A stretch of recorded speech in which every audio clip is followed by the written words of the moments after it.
Well, I really wanted April's video to be me putting the suspension and brakes back together on the 245 Jurbodiesel Wagon, but you can see how that's going. Instead, I'm working on this.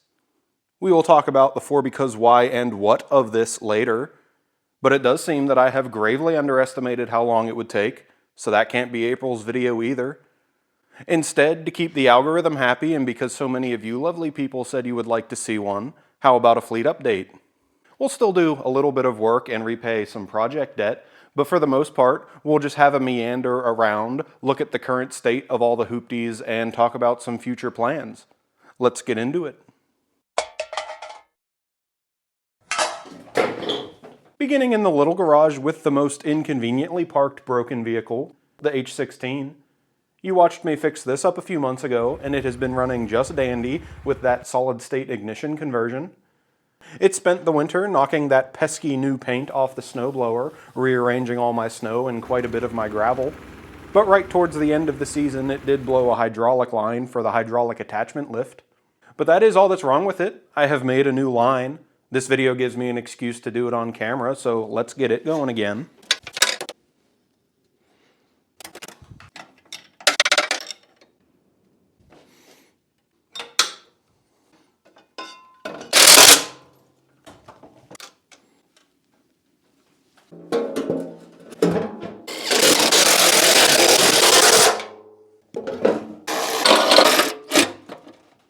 And rubbing on the cowl panel is what blew the line to begin with, so I gave it some chafing protection.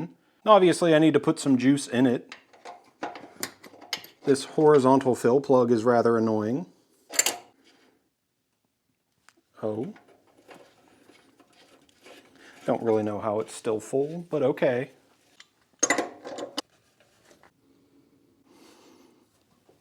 And of course this is still a Baked Beans Garage video. And that should be much more convenient until I break it off with a trailer.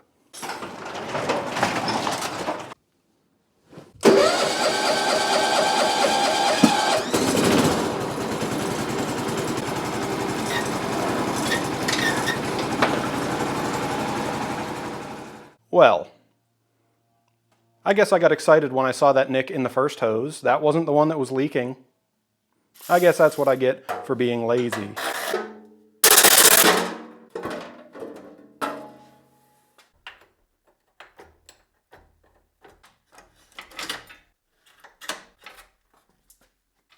At least I had to get this hydraulic crimper for work, so this isn't as expensive as it could be.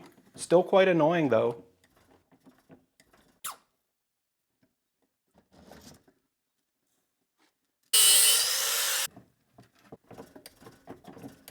This thing could really use an electric pump.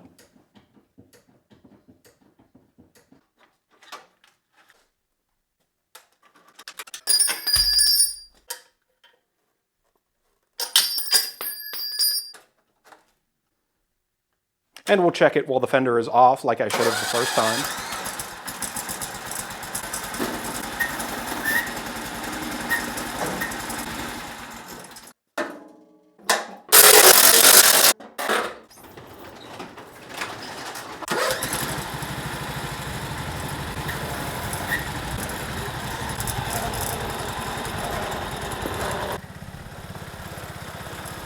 So that's the H16 back in service.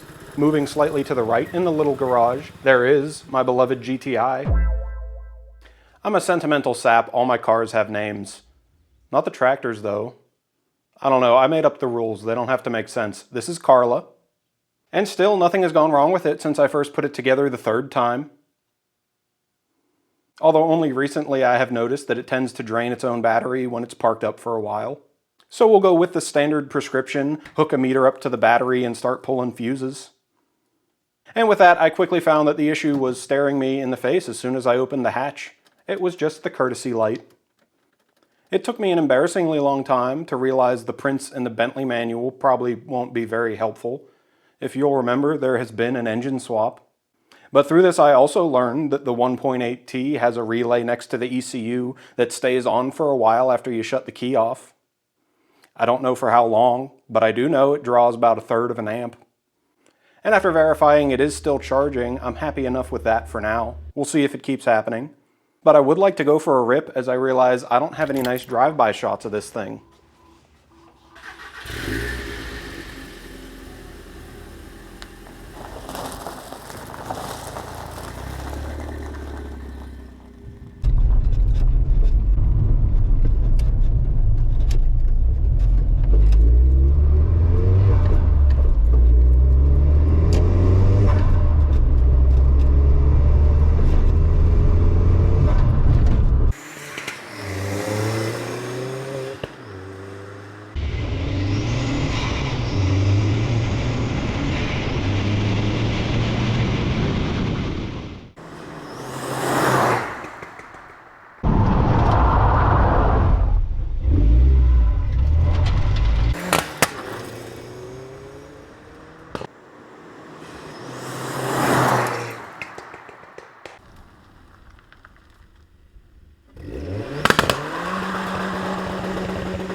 If you're a fan of the channel, you could probably guess I'm not exactly a fan of the pops and bangs, but now I can put anti-lag in the tags of this video and maybe get more clicks.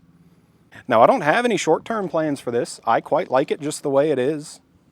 Of course, more power is obviously the way forward, but before I fiddle with the engine, I would much rather it be all-wheel drive. We'll get to it.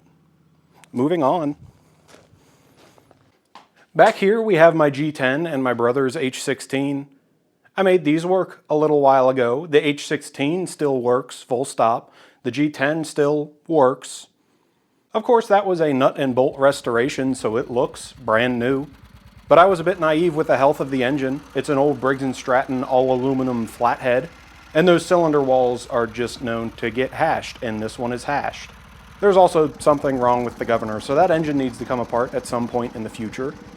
But since its only real job is to look pretty, I'm not that motivated to fix it. I don't know, you want to buy it? And then my brother will collect his nugget once he has a place to put it. Neither of these have run since the fall. This should be fun.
Finally, in the little garage is my beloved Chloe, my basicest of base model 1986 RX-7.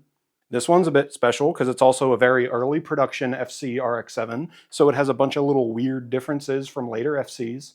Not only that, but it's completely stock and even still has the base model Steelies. Please do let me know if you've seen another FC with these factory wheels. I don't think I ever have. Anyways, last time I drove this thing was for that other RX-7 video. We went for a little rip and it was very peaceful and sounded nice.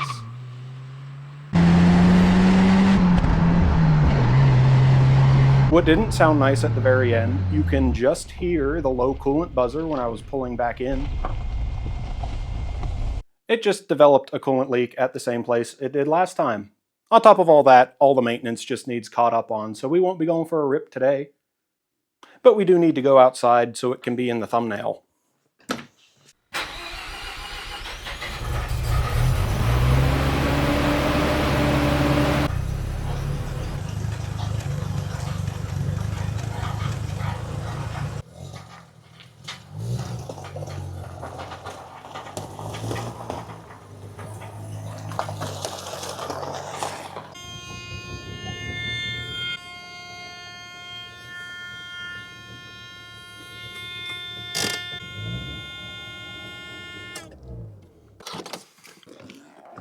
cut for time was me letting it get all the way up to temp.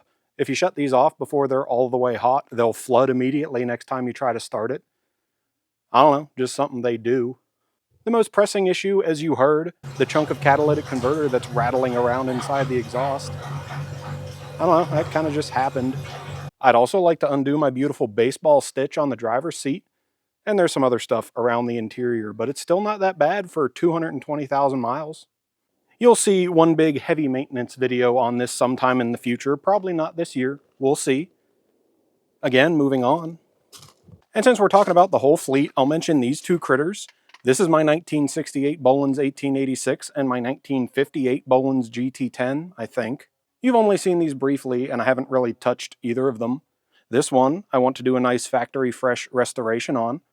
This one, I want to build into something nifty. I'm thinking electric. The way the hydrostatic motor just plugs into the transaxle, I think it'd be pretty easy to get a motor in there. And then up front, there is a ton of room for batteries. Again, we'll get to both of them, probably not this year. Back in here, well, it's empty in here, you knew that. But there are still the bugs.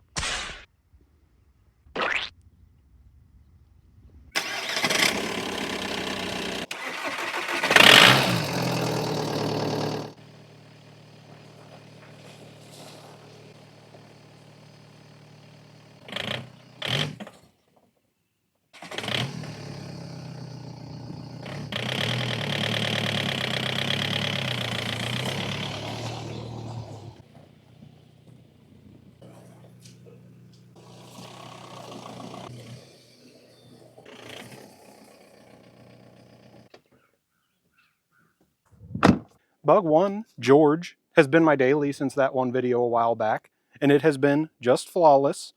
One of my rear calipers let all the stoppy sauce out at one point, then I had to do a rear wheel bearing. But apart from that, it's an ALH. It doesn't know how to brake, so it hasn't. The AC is still nice and cold. It still starts just fine even when it's cold here. Although I am getting a bit tired of touching these wheels up every spring. This rattle can paint just can't handle the salt. Also, it still has wagon springs in the rear, so it's sitting a little stink buggy. Speaking of stink bug, number 2, Theodore. It still looks like this, but it runs just fine. The only thing preventing me from driving it on the road is that shifter. It's real bad, hence that stall. That was 3rd. Plus it doesn't have a muffler and the AC doesn't work, so I can't really drive it. This will get a heavy maintenance video at some point in the future. We'll get to it. Since we're moving south to north,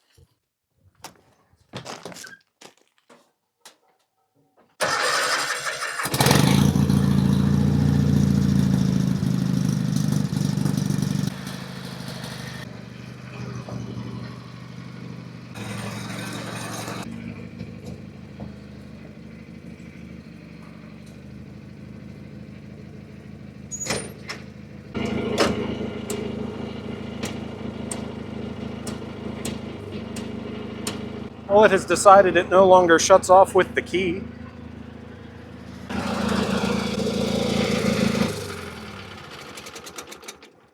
But that's the only thing that's gone wrong with it since I restored it a couple years ago. But given the difference in the video quality, may as well have been 2 decades. This has been cutting all my grass since then, and it's quite good at it. I don't want to spoil all the fun yet. We'll talk about some Gravely a little bit more later. Hither, there is a rotten banana, as of yet unnamed. This is my 1980 Volkswagen Rabbit pick-em-up truck. I pulled the engine out a while ago in hopes of making a project of it. I wanted to put a rotary in there, and although it has a beautiful patina, it is a little more rotten underneath than I really want to deal with right now. So at some point, I kind of just lost interest. Thither, my 1989 Volvo 240DL pedal to the metal when I'm going up a hill. At least it would be if it ran. Also, as of yet unnamed, for all intents and purposes, just a parts car for the Jurbodiesel Wagon 2. I might do a will it run on this in the future. Let me know if you want to see that. But it is just a bog standard 240 with barely 200,000 miles on it, so it'll run. And yawn, the less rotten banana.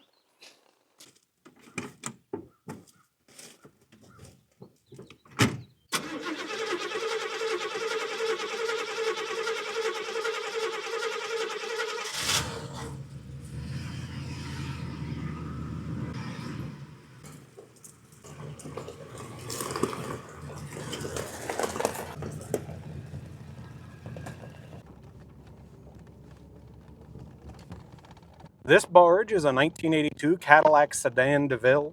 It belongs to the same friend I rebuilt the 740 Jurbodiesel Wagon for. He doesn't name his cars, so it doesn't have a name either. I have it to do some work on it, mostly cosmetic though. You already heard one of its very few mechanical faults, the classic GM long crank. This rig was a factory diesel with General Motors naturally aspirated small block V8 diesel. Those were garbage though. Someone at some point put an Oldsmobile 350 in here. And that's quite the upgrade from the diesel since it'll keep going after like 60,000 miles. But being a factory diesel brings me to the second real mechanical fault, the brakes. Of course, being a factory diesel, it can't have vacuum boosted brakes. Instead, this has hydro boost, wherein it uses power steering pressure to boost the brakes. I'd say it stops like a truck, but that's underselling it. We got front right that time. A different wheel locks up every time you stab the brakes. That's cool. So instead, I'll say it brakes like a tank. That being, it has tank steering because it darts hard right every time you do some spirited braking. Anyways, we'll probably make it safe to drive at some point, but the stuff I want to work on, the cosmetics. Being a B-body Cadillac, it had a bunch of plastic filler panels around the bumpers. That way you just crunch some plastic instead of folding up sheet metal if you have a small accident. But it was the early 80s, so GM didn't quite know how to make plastics. So now, 40 years later, those have all turned into dust. So I'll get those done, match them to this lovely colonial yellow, fix up some surface rust, do some cosmetic stuff in the interior. Then after all that, we'll get to the thing I'm looking forward to least. This has some bizarre electronic climate control. Of course, the AC doesn't work, but this is a luxury automobile, so it does need to work. We'll get to that. Okay.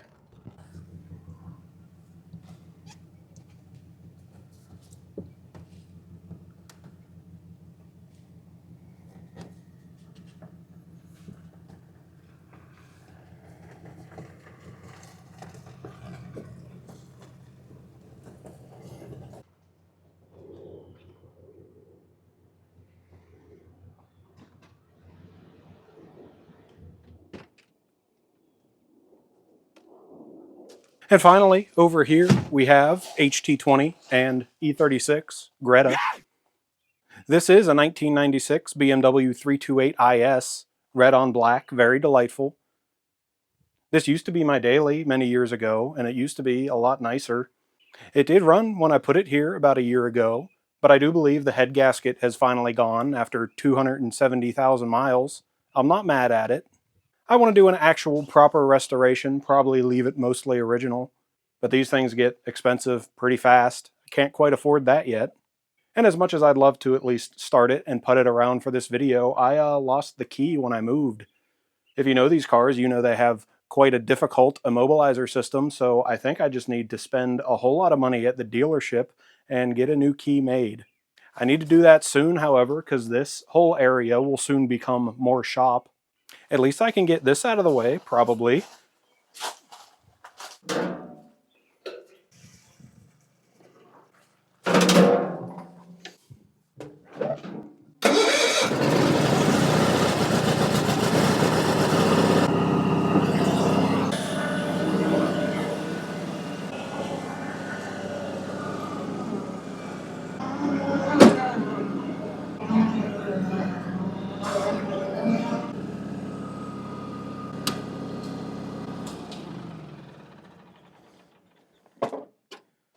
This is one of the best running tractors in the fleet, but it is kinda unemployed as of recently. Since the last video, a couple years ago, I have added new power steering lines, and that's it. The tractor itself just doesn't know how to brake. The deck won't stop braking. I've gone through 3 deck belts now. Most recently, a tensioner pulley collapsed and shredded it again. To fix that, I think I'm just going to stop trying to cut grass with it. But I don't have any other attachments for a large frame Bolens, so I don't know what I'm going to do with it yet. My only other idea is to build a bucket loader for it, but it is a bit of a small tractor to go through all the effort of building a loader for, so I don't know. But like the G10, it's very good at being pretty, so it can just sit around a while. I don't mind that. And with that, there is only one more thing that runs.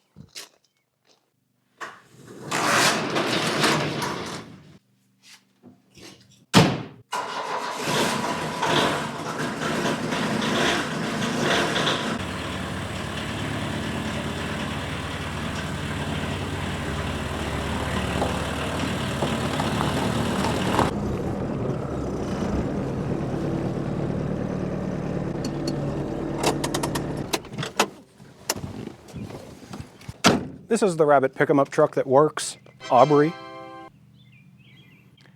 You've seen this very recently, so I won't talk about it too much.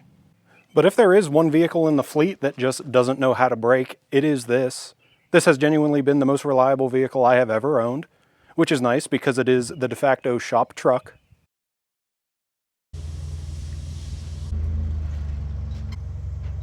I haven't put a whole tractor in it yet, but loading it with a forklift does seem ethically questionable. I needed a segue to in the shop anyways. We re-enter the shop at a point where I'm much farther along in my spring cleaning. I promise.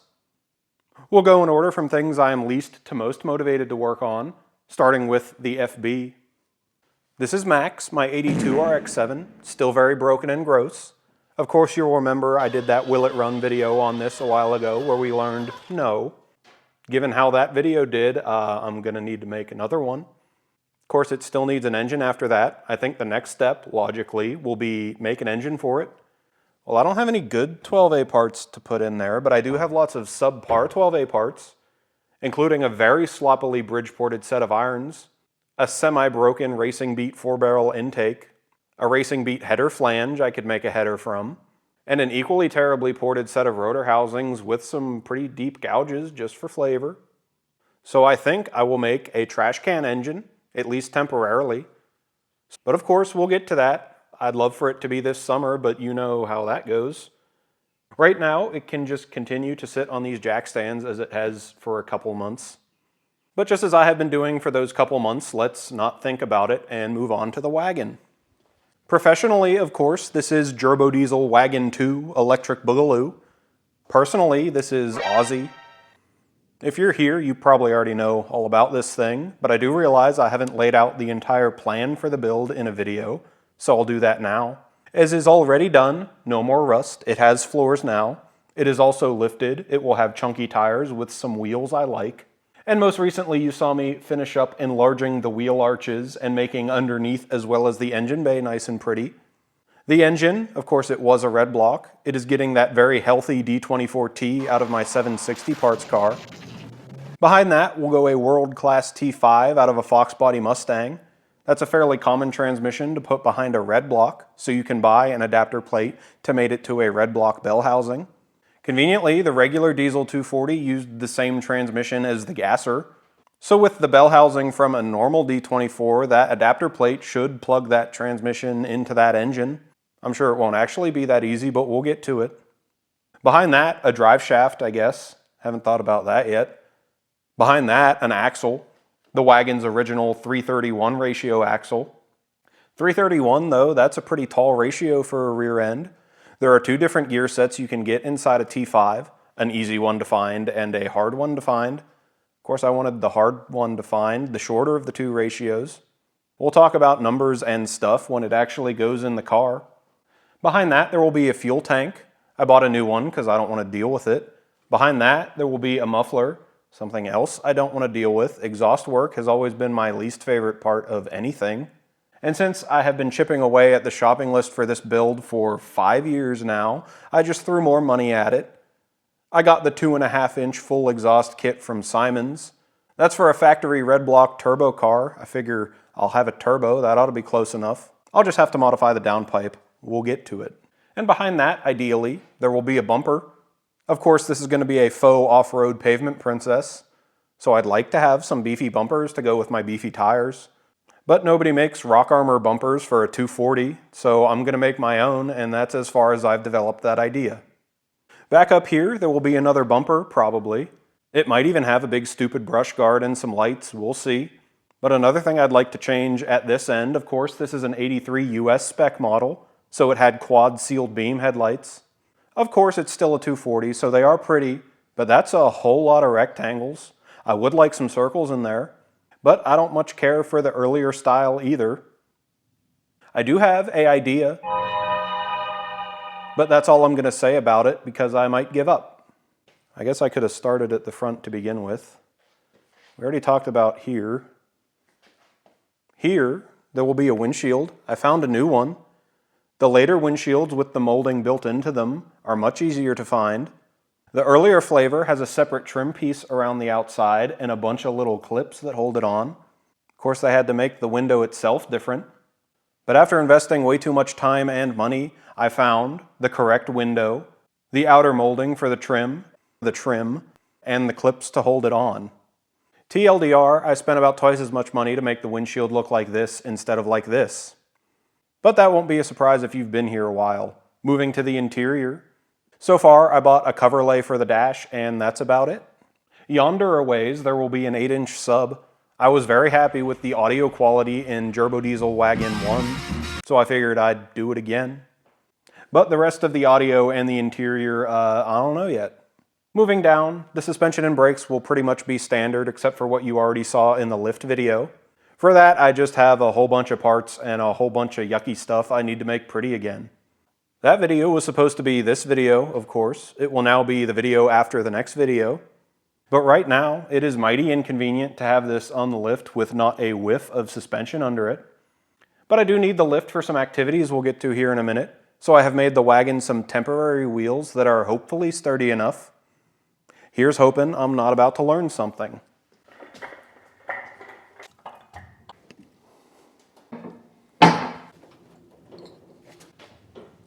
I got fed an ad for this so many times, I just bought it so my algorithm would shut up. Of course it hasn't, but I guess it could be useful. And with the wagon in timeout, finally on to the current project. This is my second Gravely 16G. Of course, a few years ago I did that video restoring my first Gravely 16G, and since then I have really liked my 16G. As you know, I have had many garden tractors. The 16G is by far my favorite. I won't get into too much detail in this video, but between the tiny little turning circle, the cruise control, the it looks cool, the all-gear drivetrain, and all the weight over the drive wheels, it's just really good at being a garden tractor. So of course, I've wanted another one. This is another one. I think I can make a much better tractor and a much better video now. Around the same time I found this, however, a sponsor reached out to me. We'll get to that, but they ended up sending me a brand new engine.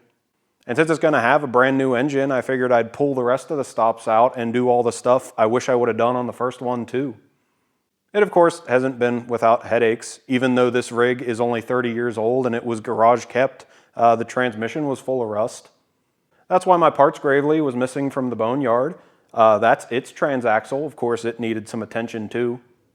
So after rebuilding that, and there's a whole lot of stuff in there, I was left with a brand new transmission to go in front of my brand new engine. So I figured I'd find a few more stops to pull out. And that is why we arrive here, where I'm shaving all of the unnecessary holes off the frame. So that should give you the idea that this thing's going to be real nice. That just comes at the expense of my schedule. This tractor was supposed to be a winter project this year. But then the sponsor reached out to me. They want a video sooner than that, but I also want a brand new engine.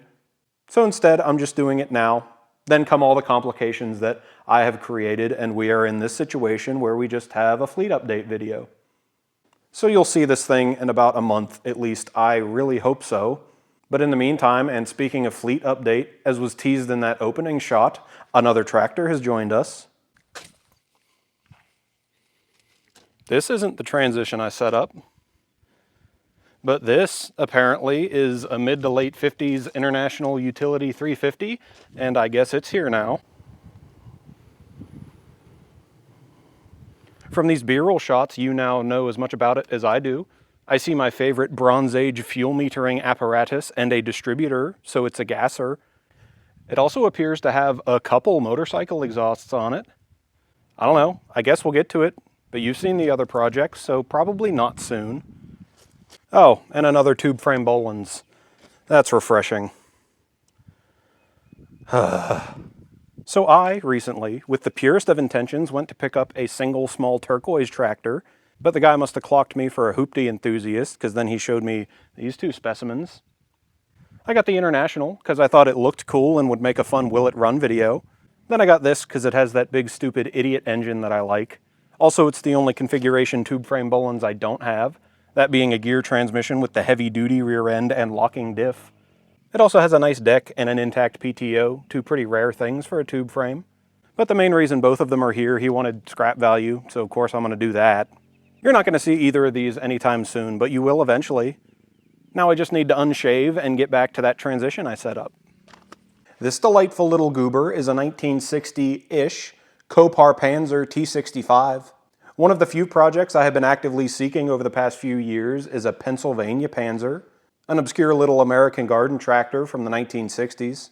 I have wanted one because A, I like Pennsylvania, that's the place where I am at, and B, just look at it, that's a friendly little guy if I've ever seen one. And it's an American unit from the 1960s, so you know it's only built with the finest lead, asbestos, and misogyny money can buy. Anyways, as mentioned, this is a Copar Panzer, not a Pennsylvania Panzer. If I'm to understand, the company was just sold around 1960, and the new owners renamed all the Copar Panzers Pennsylvania Panzers, although the company itself was still called Copar, and they were still built in Maryland. But as the name would imply, the unit itself is quite the unit. It's much heavier than it looks, and it looks exceptionally heavy. And despite what you might assume, a lot of this big stuff like the front axle, the grille, and that big drive pulley are cast aluminum. Aluminum, not aluminium, an important distinction. And then the real standout feature of the Panzers, that comically oversized rear end. And yes, those are full-size drum brakes in there, just with one shoe instead of two. Also, one pedal for each foot, so it has Baja brakes, just like my dream car. Also, I forgot to put in the script that they called this color tantalizing turquoise. I like that a lot. But there is still other stuff to yap about, so I'll wrap it up here. This will probably be a winter project, hopefully this winter, probably next. But before I start the restoration, I will need to find an engine. I want to make this as factory as possible, and it would have had a 5 3/4 horsepower Briggs & Stratton flathead. Instead, it has some Kohler unit on it. It is not impossible that one of you has one of those, so I figured I'd mention it. Anyways, on to the lift activities.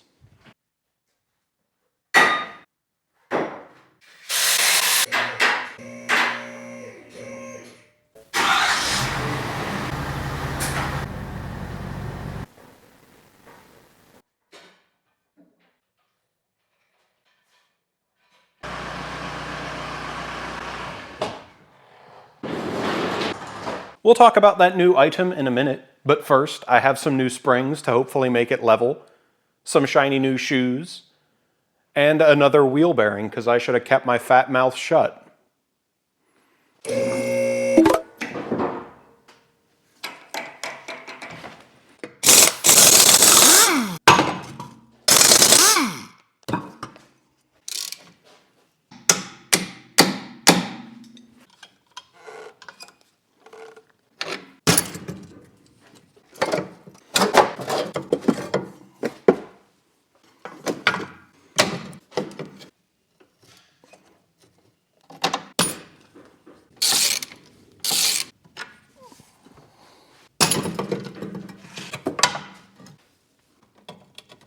I really didn't think this cargo bar was going to work for this, but it works quite well. And it's been a few days since I was talking about it, but that's been long enough for this wheel bearing to start making noise.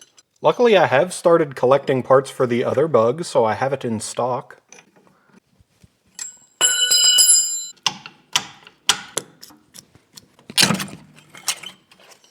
What? These were new last year. Well, at least there's that.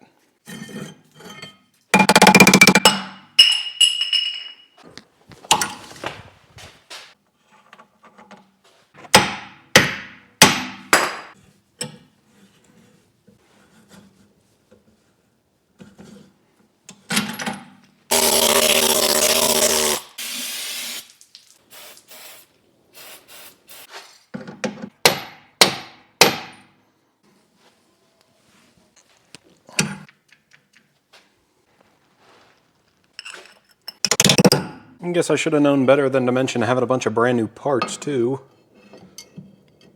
But whatever.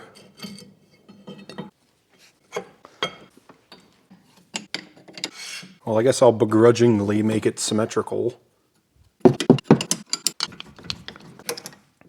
Well, these bads aren't nearly as bad.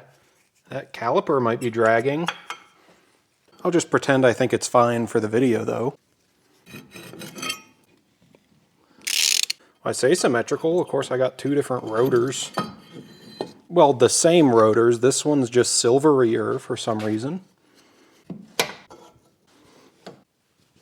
I am going to replace that caliper to be safe, but moving on to wheels. These wheels are fine, I guess, but they keep rusting and I really don't feel like dismounting the tires to either paint them properly or powder coat them. I also don't like how much these tires flex. The sidewalls kind of feel like bubble gum going through the twisties, and they're constantly squealing like they're gonna let go. Many years ago, on my first bug, I had some 17s on Mark I Audi TT wheels. I actually bought another set of Mark I TT wheels before I even had a bug to put them on. Of course, I can't buy anything nice. I have just been procrastinating painting them, and now this video gives me an excuse. My New Year's resolution is to start using more actual proper urethane paints instead of rattle cans all the time. So we'll use these to get some practice.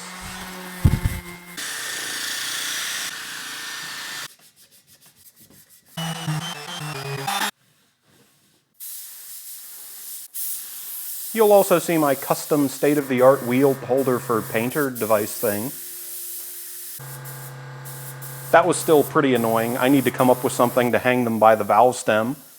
The insides still look okay enough.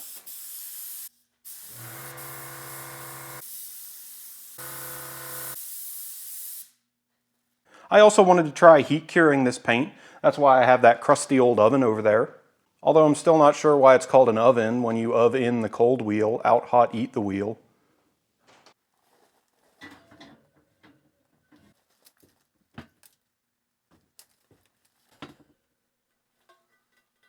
Well, that's unfortunate.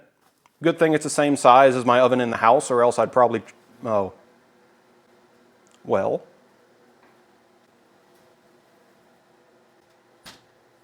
Since this is an acrylic urethane, it's not off-gassing as it's curing like it would if it were an enamel or a latex paint. So when you spray this type of paint, there are solvents in there that are making it a liquid. Those will evaporate out or flash off. But once that's done, it stays a solid and cures more like an epoxy through some chemical stuff that is above my pay grade. So my hypothesis was that there wouldn't be any nasty chemicals coming out of this when I baked them in the oven. And I was correct, it barely even made a smell. Anyways, that worked really well. This paint is now nice and shiny and nice and hard. Although I was a bit heavy-handed spraying it, you can see where some of the flakes settled away from the corners. But I'll take that over a bunch of orange peel. Now to get some tires. For this, I just go on the internet, sort price lowest to highest, then scroll till I find a brand that sounds like it actually exists.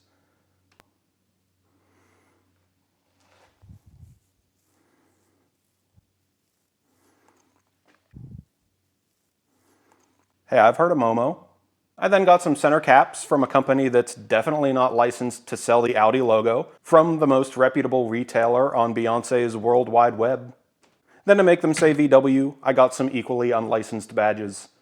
Blueberry flavor, because I like colors.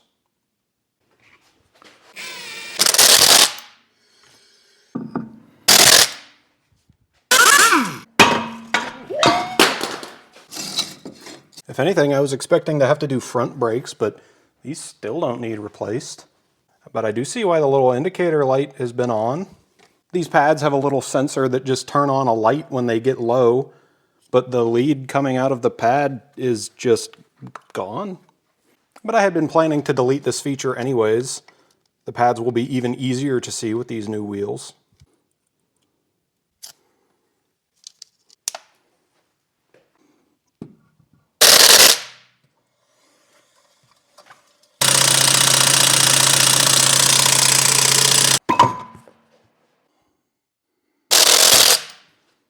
Then after a clean and a wax and the biannual headlight polish, we can finally see if it'll at least sit level.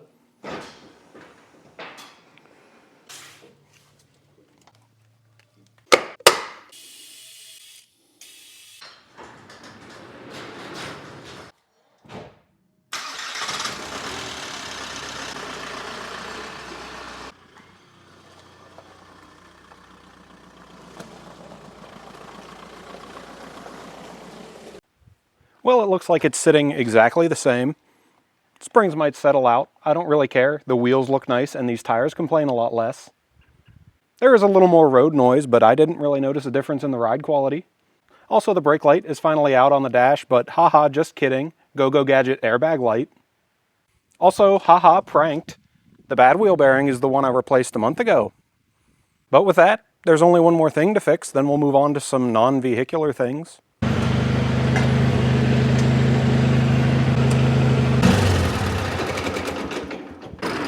Like most small engines, except for some big stupid idiot engines, this uses a magneto ignition system. With that, there is a magnet in the flywheel that spins past a pickup coil, and that gives you both the energy and timing for the spark. Unlike a battery ignition system in a car, a magneto does not need your permission to make a spark. That meaning it does not need an external power source. Since the energy from the spark is created in the coil from the magnet on the flywheel, it does not need a key-on battery source. So to turn the spark on and off, the ignition switch just chooses whether to send the spark to the spark plug or straight to ground.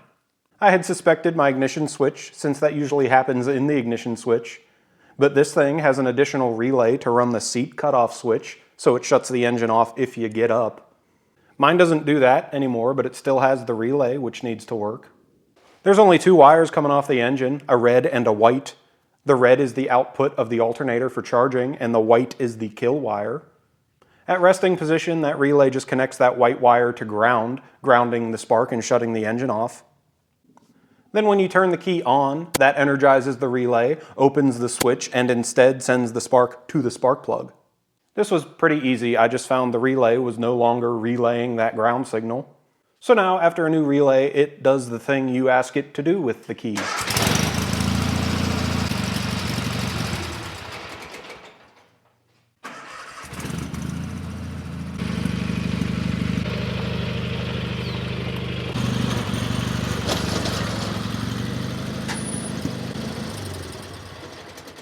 Moving on to the non-vehicles, I finally have a lathe. Did you know we used to make things here in the United States? This, built in South Bend, Indiana, is a South Bend TKL 13-inch by 5-foot bed engine lathe. Engine lathe just means precision metal lathe. Of course you know the rules though, I can't buy anything nice. This had fallen victim to house paint, a very common affliction for machines like these. I had a job with a lot of downtime at work, and that's where the forklift lives. So after many hours with the needle gun and a wire wheel, it is now BBG teal. The only thing that was actually wrong with it, the cover for the headstock drive dog was broken off, as they often are. That was cast aluminum. I figured that was a good job for a 3D printer. Nay, hard mode only. I hand carved a new one out of a chunk of steel. I think that should be sturdy enough. Also not something that's wrong with it, but it looks like someone had replaced the oil cups for the headstock bearings with grease fittings. Grease is yucky and makes a mess. I don't like that. I'll change them back to oil cups, but I do want to take the caps off to look at the bearings. But I can't make it run today anyways. I still need to find V-belts for it. And either someone had put on the wrong flat belt or I'm an idiot, because as soon as I went to tension the belt, it snapped. I also need to put it somewhere and give it some wires. You'll see this soon. I have also procured another interesting non-vehicle. I'm not going to narrate it, but it's by far the most uncommon thing that I own. You can tell me if you know what it is. That just needs a thorough clean and some parts made for it. It'll get its own in-depth video in the near future. And some other non-vehicles. Combi asked to be in the video, so here is Combi, Samba, and Doka. Also a non-vehicle. This is not my full-time job yet, but we're pretty close to that being practical, hopefully by the end of this year. I just wanted to take a minute to thank viewers like you from the bottom of my heart, in particular my Patreon supporters. I love you guys. Thank you from the bottom of my heart. That's everything. Guess it's time for an outro. Well, this is the entire Bean fleet, except the International, but I'm not doing all this again when that shows up. Just don't notice George's shoes in this shot. That is a continuity error. Do let me know if you've enjoyed this leisurely stroll around the Beans compound. This isn't something I had thought to do before. I just needed something I could finish this month. As mentioned, the 16G is taking all of the time, so that'll be next time. I do hope you found this video entertaining. I don't know how you could have found it informative. But if you do like my face and my voice, you can support me over on Patreon. Thank you to my current Patreon supporters. I love you very much.